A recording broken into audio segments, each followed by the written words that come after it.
What a look at me just being so humble. God, I hate tight ends. What it is they leave Devontae Adams wide open because he sucks.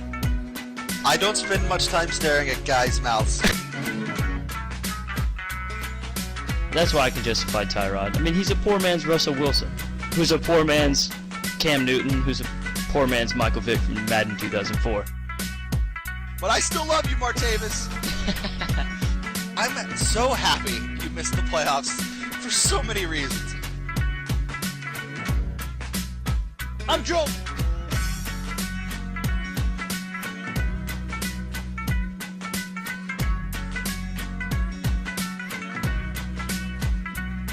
Just transition the show right mid-argument. Oh, yes. Hello, everyone, and welcome to the Fantasy Football Apocalypse. Back after a week off last week for Halloween. I am Trent Scott. That is Jeremy Scott. What's up, man? You got the victory sombrero. For those of you watching and have watched before, you know what this means. It's still not a sombrero.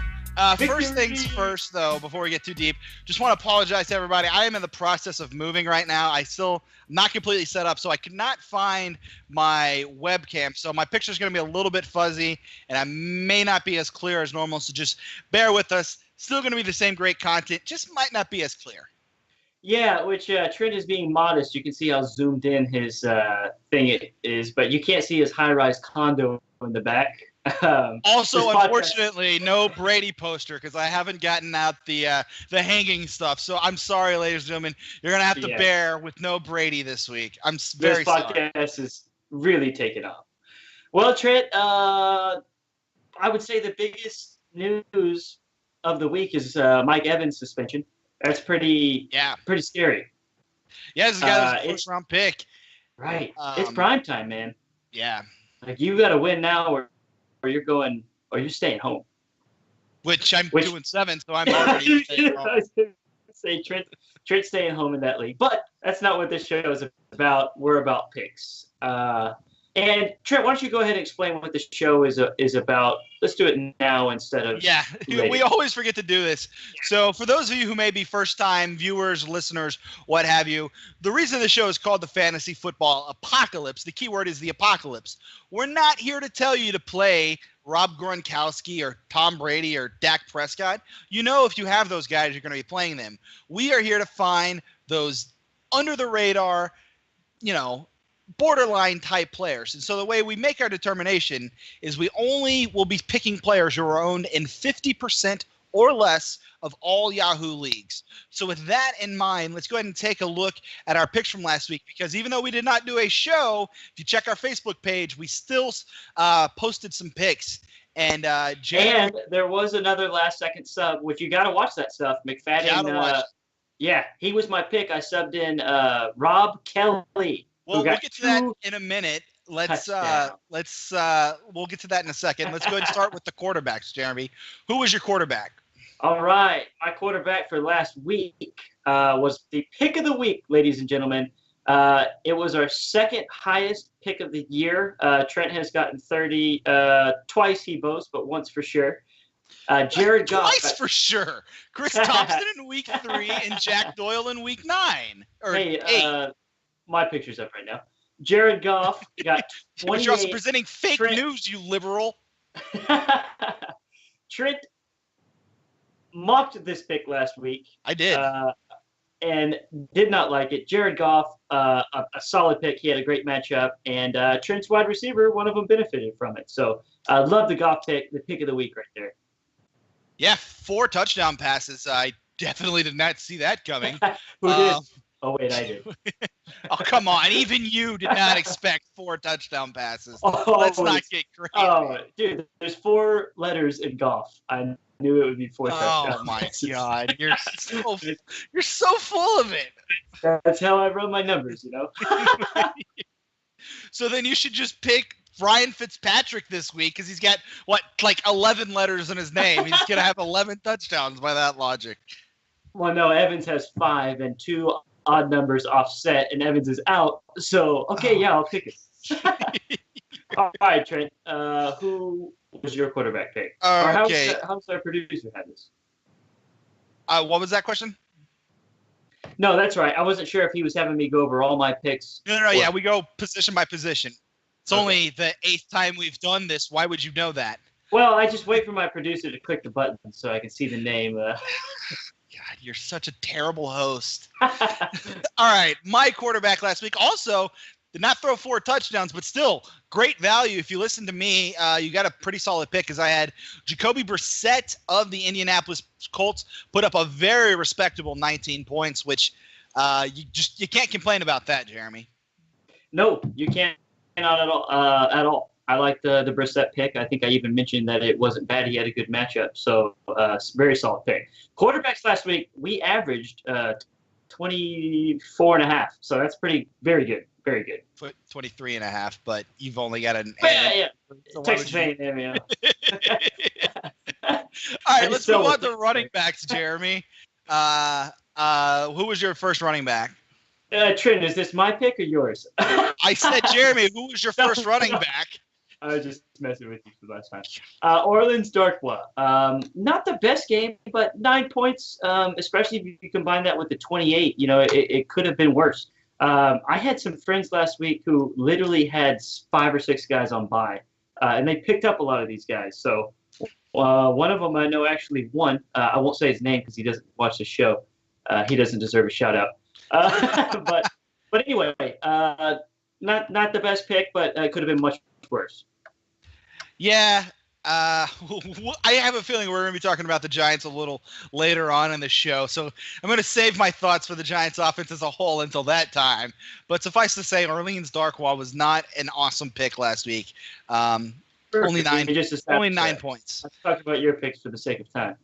Okay. So for me, my first running back, a guy from your beloved Miami Dolphins, Kenyon Drake, scores 15 points in the first game without Jay Ajayi, which, by the way, how crazy is that? Jay Ajayi, since the last time we spoke to you, everyone, is no longer a Dolphin. He's now a Philadelphia Eagle, and he immediately scores a touchdown for the Eagles after not scoring one all year for the Dolphins. But I picked Kenyon Drake in his absence, and Drake put up a very respectable 15 points. Man, I was watching that Ajayi run live. It was so – I love him, man. He runs so hard. I'm so happy for him to be in a team that cherishes him. So great pick with Drake. Damian Williams actually had 17 too. So if either one of those guys are available, I think they're both kind of interchangeably. It's funny too because I picked Kenyon Drake for this show, but in our fantasy league I picked up Damian Williams. So I actually benefited from both of them last week. Respect. All right, solid pick there. And moving on, my second running back was Rob Kelly. Again, I did Darren McFadden, which fortunately it worked out because I should have picked Alfred Morris. And then Zeke played. So I picked Rob Kelly as the last minute. He was a victim of great game flow. He got 2 touchdowns, 13 points. So let me rephrase that. He got 2 touchdowns and had 13 points. But it doesn't matter because it's all about points. Rob Kelly was a great ad last week. So it's funny because I don't know if you remember this, but a few weeks back, you chastised me for picking Cole Beasley, having a 2-touchdown game in which he only scored 18 points. You had Rob Kelly with a 2-touchdown game score 13 points. That's pretty bad. Anyway, moving on. My next pick was really disappointing. I got to say, Alex Collins only puts up 5 points. He was coming off a massive game the week before, where I had picked him the week before as well.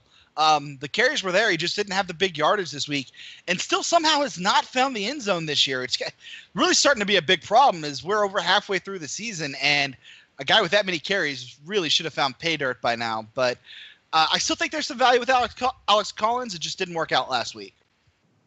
Yes, agreed. He gets a lot of carries, so he's a great guy to have. But he had a tough matchup against Tennessee's linebackers. So anyway, moving on. Wide receiver. My pick of the week was wide receiver Paul Richardson, who scarily had 1 point at halftime. Not like 7's great, but he ended okay. Didn't follow up with his last week performance, or 2 week ago performance of like 20, I don't know, 25, whatever. 28. Yeah, losing Marvin Jones Jr. And anyway, Wasn't the best pick, but again, 7. Seven's not good. I prefer 8 on the low. Yeah, we're really trying to give you guys picks in the double digits, so this one just Yeah. wasn't quite there. I put it right in the same category with Alex Collins. The theory was good, just didn't quite pay off. Right. For me, my first wide receiver last week, though, a guy that just absolutely blew up. You talked about his quarterback, Jared Goff, throwing 4 touchdowns. Well, 2 of those touchdowns went to Robert Woods, who had 23 points. Now, that is a good score when you have 2 touchdowns, Jeremy. 23 points, including one on arguably the play of the year. I don't know if you saw it. It was a 3rd and 33. It was amazing. And Robert Woods scored a 52-yard touchdown against the Giants. I don't know if you saw the highlight with the commentary, but immediately before the play, Rondé Barber was the color analyst for the game, and he was saying, well, there's absolutely no playbook play in the playbook for 3rd and 33, so you should just hand it off to a running back here and get yourself some yards to set up for the punt. Not if you're the Rams. If you're the Rams, you're throwing a 52-yard touchdown. So it's kind of funny seeing Rondé Barber make that comment and then immediately be proven as wrong as possible. That's hilarious. Yeah, and that play was amazing. He literally ran from one side of the field all the way to the other at an angle. If you haven't seen it, you need to Google it. But that was a great pick. That was a good skill position pick for sure. So moving on to my second wide receiver. This was a pick that I'm very pleased with. I know Trent will be as well because he picked him 2 weeks prior. Roberto Anderson for the Jets. He caught a touchdown, 4 for 48 and a touchdown. I swear this guy gets a touchdown every week. He'll never have more than 5 catches. He'll never have less than 3. But Robbie Anderson he delivered for sure. Yeah, Robbie Anderson. He's the Jets are quietly becoming a somewhat decent fantasy team. Look how Jermaine Kearse and Robbie Anderson are both legitimate wide receiver 3 flex guys. Safarian Jenkins is a top 10 tight end. I know you like Matt Forte. I'm a little bit more iffy, but the points have been there. He's a legitimate flex guy. And believe it or not, their defensive front, man. Josh McCown is a pretty usable quarterback. Like if you look at his last 5 weeks or so, it's been 16 or above every single week. Don't jump the gun too early. I think we'll talk about Josh. We'll talk about Josh McCown a little bit later. Moving ahead, though, my second wide receiver, I'm blanking on who my second wide receiver was. Give me a second. It was, Marquise Goodwin. This was a total shot in the dark. If we would have had the show last week, I would have given more insight into it. But honestly, it was a matter of there were 6 teams on bye last week. There weren't a whole lot of players available. Jeremy got to pick his second wide receiver before I did, which left the selections pretty short. So I decided to just take a flyer on a guy. He did have like a 40-yard catch in the first quarter, so I thought, oh, man, we got something here. But they only had one more catch the rest of the game. So only 8 points for Goodwin. Well, in Trent's defense, he had 8 targets. And I think when Garoppolo gets in there, I think we could see Marquise Goodwin have some good games. Especially now that Pierre Garçon is on IR. You see I picked him up? Right. You see I picked him up in Yahoo for Oh, free? You did? I didn't see that. Yeah. I was like, well, when you have no free agent money, you kind of got to look outside the box. Yeah. Yeah. So, all right. Anyway, moving on to the tight end. I picked Tyler Kroft, who tight ends, if I get 7 or more, I'm very happy. He got 9, almost double digits. Tyler Kroft is a very, very reliable guy who I'm not sure why he's under 50%. He's not going to get you 20 points, but he's going to get you right around 10 every week. Yeah, for a grand total, which you see at the bottom, a grand total of 80, and this week's winner, 80 points. Not our best, but again, it's getting thin. So 80 points with 6 picks, though. I mean, that's pretty good. True. That's just under 16 points per player. So that's pretty good. It's times 9 is like 140. Right. So, and then for my last pick, riding high, I wish we would have had a show last week just so we could have talked about my tight end pick. For the longtime viewers, tight end has constantly been a sore spot for me. I finally had the remedy. I picked Jack Doyle, who posted a 30 spot. 30 points. So I thought I finally had tight ends figured out. And then I picked Ed Dixon, who promptly scored 0. which gave me a grand total of 70. So I lose by 10 points to Jeremy. Still lead overall for the season now, 5 weeks to 3. Of course, Jeremy missed 1 week because having a baby is so important. So Jeremy missed week 4. But so in the 8 times we played against each other, I'm 5-3. But Jeremy, let's go ahead and run through what our optimal lineup would have been last week, shall we? Yes, and we'll do that quick. Real quick shout out to our producer, Brad. He had 64 points, and his top pick was Cole Beasley with 18. So that was a good pick. And he only had he had 2 touchdowns. So he got 18 again. So looking at our quarterbacks, either one of these guys would have been great picks, but Jared Goff gets the nod with 28 points. Moving on, our first running back picks, Kenyon Drake's 15 over Orleans Darkwa's 9. RB2. We see Rob Kelly 13 versus Alex Collins 5. This is where I take over. Okay, you take over. Robert Woods outscored me 23 to Paul Richardson 7. So 23 there. Man, these are some high scorers, Trent. Robbie Anderson 14 over Marquise Goodwin 8. So we got 14 there. At tight end, Croft, that's a no-brainer at 9. And that's it. So a grand total of, man, that's a lot. Wow, 102. 102. That would actually, so neither one of us have had a singular lineup with that many points this year. Ever. So because week 8, when I had that Jack Doyle 30-point game, I had 101, which would have been the highest individual total. So nice. 102 is the new high point total for us. So let's go. Some great picks last week. Yep, so definitely. Let's hope to replicate that success this week. Not as Remember, people, 50% or less with these picks. So with that in mind, Jeremy, why don't you tell us who your quarterback is? Okay. I have a feeling there's going to be a lot of disclaimers before he gives this pick. Quarterback was not my first pick. I did have honors, but I passed because I went with a different position. My quarterback of the week has a juicy matchup. Eli Manning. He's got no wide receivers. He's got a tight end, I guess. Sterling Shepard did all right. This is purely matchup, and there is nobody else available under 50%. They're playing the San Francisco 49ers, who give up a ton of points in general. They give up a ton of points to quarterbacks. I'm hoping Eli can get 15.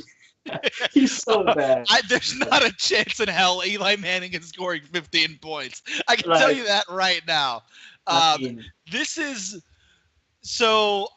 Again, we pick players that are under 50% or less. I always pick a quarterback first because the talent pool at quarterback genuinely not very deep. And so Jeremy had the first pick this week. I was very happy to see him pass a quarterback because I knew that meant it was going to be trouble when it came time for him to pick his quarterback. Ooh. And sure enough, he goes with Eli, who has one guy he can throw the ball to. I don't like it. I do like another quarterback playing in the city of New York, though. How about Josh McCown? Jeremy, this guy is unbelievably having the career year at the age of 38. Like I said, last 5 weeks, 16 points or more every time. He's been over 20 twice in that time span. We just talked about Robbie Anderson last week scoring a touchdown. I think he's actually scored a touchdown the last 2 weeks. McCown has really settled into a great rhythm. He ran for a touchdown last week. The guy has got it going, and he's playing the Tampa Bay Buccaneers, who have given up the 7th most points to quarterbacks. And the cherry on top of the sundae is it's a revenge game because don't forget, he was the Bucs quarterback before Jameis Winston when they drafted Winston and kicked him out the door. So just a little bit more motivation for McCown to go out and play well. I really love this matchup for McCown. Yeah, very tasty matchup. I think it's going to be a solid one. I think the Bucs are in for a world of hurt. The only problem that I could foresee is the Jets getting up huge on a Mike Evans and a Jameis Winston-less Buccaneers, and they pound the ball to my next pick. Wait, like that transition? Before we move on, just one more note. Josh McCown, proudly representing Sam Houston State University. Eat them up, cats. Eat them up. Trent's alma mater. Trent's quarterback pick will be throwing a touchdown to my running back pick of the week. I passed on Josh McCown for this man, Matthew Forte.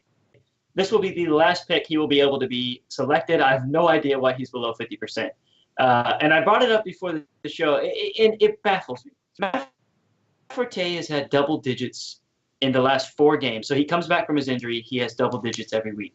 Week 1, he had 6. Not that great. Week 2, he had double digits. Week 3, he got injured, missed those 2 weeks. Every week since has had double digits. Now, I don't understand what you guys are looking for or why he doesn't get love, but Matt Forte is the pick of the week. They're going to get up huge on the Bucs. They're going to pound the ball. Matt Forte has 20 touches this week. I think he has another big week. Yeah, it's entirely plausible. I haven't been crazy about Matt Forte, but at a certain point, you just have to go with the numbers. So even if I don't necessarily like him, it just becomes a mathematical game. And so you're going against the Buccaneers, the 3rd most points allowed to running backs. You got to ride him. So I think Matt Forte is a solid pick. I also have this affinity for Matt Forte because I drafted him his rookie year when he went off with the Bears. And, he's literally had an incredible career. So underrated. Do you think Matt Forte is a Hall of Famer? I do. Even though he didn't win anything, he's good enough, man. His stats are there. How many career rushing yards does he have? If he's got 10,000 yards, because 10,000 is normally the magic number. So I'm going to quickly Google real quick. You check. I'll check. You go over your check. Okay, yeah. Let me give my pick. You look that up. How many career rushing yards does Matt Forte have? Well, I talked to you about my top running back pick this week, Mr. Latavius Murray of the Minnesota Vikings. I picked him a few times, including once where he had 120-something yards and a touchdown. This guy is averaging about 15 carries per game ever since the Dalvin Cook injury. Yes, Jerick McKinnon is better, and yes, Jerick McKinnon is going to get more touches, but Murray is going to be at least – I would be so shocked if he had less than 12 carries. So this is a guy that's going to have plenty of volume. Not the greatest matchup, but again, we're just playing the numbers here. The volume's there. There's always a chance he finds the end zone. So I'm going with Latavius. All right. Are you ready for this, Trent? Matt Forte, 9,656 rushing yards. So he's going to be right about 10,000. This year, I bet you he cracks it. Maybe. He's right on that Eddie George borderline. Excuse me for looking away, but I'm going to look at – because he's always been a receiving running back. He has 546 catches on his career and 4,600 receiving yards. That's pretty legit, man. Pretty good. So that's good. Back to your pick. You picked Murray. Volume base, I like it. He doesn't have a good matchup. But, again, it's kind of slim pickings, so Murray is a guy I do like. Another guy that I like is I'm sure Trent will like him too. He's got a tougher matchup, but Damian Williams for the Dolphins is my pick. He had 6 catches last week, and I believe he got in for a touchdown. He did. But anyway, they're playing the Panthers, who are actually very good against running backs. However, Cutler likes to dump off. So I think both of these running backs here have a good chance to get double digits, man. But anyway, I'm going with Damian Williams. Yeah, a couple thoughts real quick for me on Damian Williams is basically we kind of saw how the offense is going to work last week with the absence of Ajayi, and again, these picks are based on PPR scoring. So I think Damian Williams is the more valuable of the two. It looked like Kenyon Drake's going to be kind of the more run-oriented back, whereas Damian Williams is going to be more of the pass-catching back. And I think there's a chance that the Dolphins get clobbered this week by the Panthers. And if that happens, that means there's going to be a lot of throwing the ball in the second half. And that means Damian Williams is probably going to be on the field a lot. So just based on game flow, I think this is a good opportunity for Damian Williams. And how are the Dolphins 4-4? They're the worst 4-4 team I've ever seen. Gase he's not my favorite guy, but he is a good coach. He understands the game well. Dang, I had something funny to say, but I forgot what I was going to say. They lost 40-0 to the Ravens, and the Ravens suck, but they're somehow 500. Yeah, it's incredible.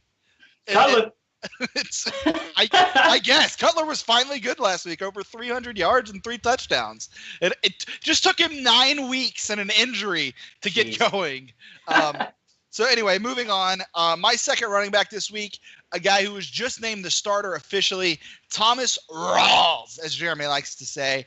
A guy that has been a massive disappointment this year coming off an injury. I really thought he was going to emerge as the clear-cut guy in Seattle. That has not happened. He's been hampered by injuries all season, and even when he has played, he just hasn't been very efficient. His YPC is nowhere near where you'd want it to be. However, last week had a season-high 9 carries. Again, though, YPC not great, only 31 yards. But Eddie Lacy's hurt, and Pete Carroll was talking today that Thomas Rawls is going to be our guy. He is going to be featured. So, I mean, I don't think you can have much confidence in J.D. McKissick or C.J. Prosise. So to me, that sounds like Thomas Rawls could be in line for 15 to 20 carries this week, which if that happens, it's just like the Latavius Murray pick. It's all about the volume. So I'm going with Thomas Rawls. Rawls. Oh, we're on. Rawls. Yeah, I don't know. I'm worried about Rawls. I know they like McGuire. Sorry, not McGuire. McKissick. Or is McKissick, did he get injured? Is he? I'm not sure. I can look it up. No, I didn't. I think he's playing. But anyway, I'm not wild about Rawls primarily, though. Not from a volume standpoint, from a terrible line, and they're playing the Cardinals. Cardinals actually are pretty good against the run. That's what I was going to say. Watching Adrian Peterson run the ball, 37 times is like, 37. Why are the Dolphins picking up the phone and calling Ricky Williams? It is and Ronnie Brown. Unbelievable that in 2017, Adrian Peterson just set a career high for carries in a game. He came after Jason White at Oklahoma, right? Like Jason White was there in like 2000, 2001. I think they were there at the same time. Because I know for sure. I think they overlap. Little overlap. I think he might have been a freshman Jason White's senior year. Well, our producer went to OU, and he said that he thinks they overlapped a little bit. So I'll give him the benefit of the doubt. Moving on, my wide receiver pick of the week is Marquise Lee, coming off a big 21-point game. D.D. Westbrook has not been activated yet. Not sure if he's going to yet. But believe it or not, Marquise Lee has had 4 straight double-digit games and 6 out of 8 double-digit games in the last 8 games. So the numbers are there. I thought he would start out the season doing that, but he really didn't. He's finally somewhat turning it on. He doesn't have the most – well, no, I take that back. He's playing the Chargers. They're only 15 against the pass, and they can put up points. So I imagine the Jaguars are still going to have to compete and throw the ball, but the Chargers also have a good run D. Fournette will still get his, but assuming he doesn't miss any more team photos. Right. But I imagine the Jags have to move the ball through the air. So I'm going with Marquise Lee this week. I like it. Jeremy, am I crazy? UFC. Or does Blake Bortles not suck? No. I'm not saying he's good. But does he not suck? He's been kind of good the last few weeks. He's a good game manager, I guess. I don't want to go overboard here, but I want Cousins in Jacksonville so bad next year. So bad. That would be interesting since San Francisco's off the table now.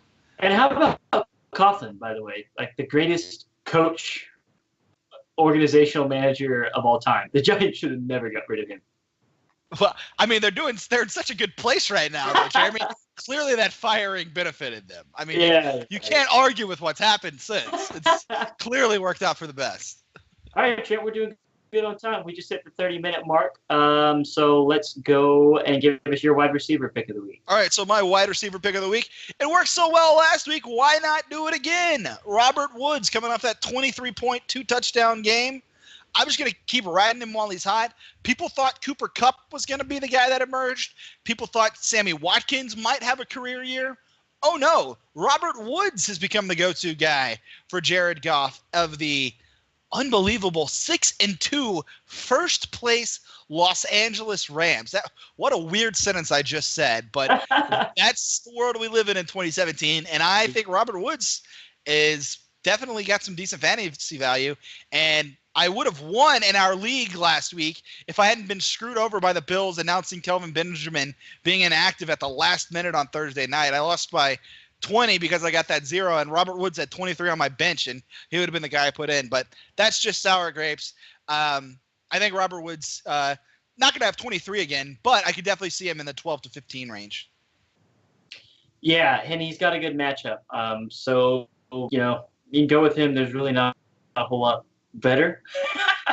But my pick, it's a crapshoot. Along like this pick, you pretty much just play the odds. Javon Curse. Jermaine Curse. Why do you screw that up every time? It's the fourth time I've picked him, I think. And it's the 5th time you've said Javon Curse. You're talking about the defensive end for the Eagles, baby. God, you're such a bad host. You don't even know your own guys' names. Latavius. Get Trent out of the picture. Jermaine Curse, he has playing the Bucks. They gave up the second most points. I think he has a decent week. Good chance to get 15. I think him and Robbie Anderson have a good week this week, along with McCown and Matt Forte. I am the biggest Jets fan in the world. I've been picking them for like 4 weeks straight. I think it's because they have a weak defensive division. They have a lot of, I guess, higher odds to score better. I don't know. Yeah. Who knows? Jets, Jets all the way. I mean, I picked Josh McCown, and Jermaine Curse is his top receiver. So clearly, if I like McCown, I like Curse as well. So I think that is a great pick for Jeremy. Now, my second wide receiver is a little more unconventional. It's actually a really bad matchup for Danny Amendola. You're honest. They're playing the Broncos, who are the 27th ranked pass defense against wide receivers. So basically 5th hardest team to score points against as a wide receiver. I think that actually benefits Amendola, though, because I think the Broncos' better players are going to be focusing their attention on Brandon Cooks and Gronk, which I think is going to leave open some possibilities. And I would not be shocked to see this be one of those 7-catch, 10-target games for Danny Amendola. He's right on the cusp. He was at 49%, so just barely get to squeeze him in. But I'm going with Danny Amendola here, kind of just on a gut feeling. Yeah, I see the theory behind it because I apply that logic sometimes. And to your defense, he did against Carolina. I was just looking at that beforehand. He did have a game where it was a red matchup where he produced 16, and he's had 2 other ones, so 3 in total. One of them was higher than 16, and then the other was below it. So my point is he has a tough matchup. Denver secondary is typically not who I'm trying to pick against, but Amendola is one of those guys who could literally just rattle off 15 points whenever Brady decides. Let me put that. It just depends on how Tom Terrific is feeling that day. So I may not have the poster, but I'm still representing Tom Brady with this pick. Oh, Amendola, respect. Yeah. Okay, moving on to the last pick, tight end. Don't pick Trent, whoever he picks. This will be better. I'm going to go with Tyler Kroft again. He's got a good matchup against, I had it over here. Indianapolis. They give up the 13th most. So I like Kroft. He's turning into the Tyler Eifert type guy for Andy Dalton by default. So he's a guy who just seemingly. I wouldn't go that far. Tyler Eifert had scored a ton of touchdowns that year. Tyler Kroft hasn't been doing terrible Eifert, but yeah, that was like 3 years ago when Eifert did that. 4 years ago. Yeah, something like that. But anyway, he is that guy playing Eifert's spot and still producing from it. Not quite on the same level, but if he was, he wouldn't be under 50%. True enough. So wrapping it up, my tight end pick this week is going to be Eric Ebron. Game log is not awesome. However, they're playing who are they playing? Sorry, I just lost it. They are playing the Cleveland Browns, who have given up the second most points against tight ends. This will probably be a blowout. Matt Stafford's probably going to carve up that defense. So if Eric Ebron's going to have a good game, it's pretty much all going to have to come in the first half. But I figure it's a gamble worth taking because, like I said, second most points allowed to tight ends. So I'm going with Eric Ebron of the Detroit Lions. I hate Eric Ebron. And I hate the pick. Ebron sucks. But anyway, it's getting thin, and we've been saying it, I swear, every week. But our numbers are there. Trent, even though overall our score was 80-70, and we've had higher individual scores, our overall 102. That's quite impressive. I'm very pleased. Very pleased. Especially, dude, how many people were on bye last week? So many people. Oh, yeah. 6 teams on bye. Right. So if you guys made some picks, I mean, we're here to help. So that's what 102 divided by 6. That's what 17. I gotcha. 17 points per player. That's pretty dang impressive. And times 9, a full roster is 153. You're gonna win every week with 153. Every week. Yeah. I'm pretty sure I've scored 140 before I lost, but I don't think I've ever scored 150. Maybe. I might have played somebody who scored 170 before and beat me. Yeah. Oh. But it takes a real fluke for that to happen. Well, sure. So, yeah. Anyway, Jeremy, it is about that time to wrap up. Do you have any parting words of wisdom? Speaking of wrap up, especially even if you're married, it's wise. You might have a kid. Yeah. It's a podcast. Trent is so PC. Brad, can I have a one shot, please? Oh, no, don't one. The views and opinions expressed by Chairman Scott do not necessarily reflect those of the Fantasy Football Apocalypse, his co-host, or his producer. Thank you. Trent's such a... I'm the Barstool Sports of the show. Anyway, it's getting down to the wire. If you have Zeke, deal him now. I don't think he's going to be there for you during the playoffs. Get rid of him. Go after Morris. Dude, he's going to wind up screwing around and get himself suspended for the real playoffs. Forget fantasy. He's going to get suspended for the Super Bowl. That's what he's going to wind up doing to himself. This is stupid, man. It's not wise. It's gone too far. And this is the conspiracy part of the show, but do you think Goodell is allowing it to happen? Well, so there were some reports last week that Zeke's agent approached the league and said, would you guys be willing to settle for a 4-game suspension? We would accept 4 games. And the league said, nope, we're going to go ahead and keep fighting this in court. So they were just rumors. Obviously the league's not going to confirm or deny it, but if that's true, that means the league knows they've got Zeke by the cojones. Right. Which is crazy, man. That whole story is crazy. But anyway, the biggest racism of the week in the NFL comes with the AJ Green, Mike Evans suspension. Do not say we. Do not say we. That is not a we statement. That is you speaking solely for yourself. That was racism. AJ Green did not get suspended. Brad, hit the theme music. The show's over. Just wrap it up. We're done. Boys,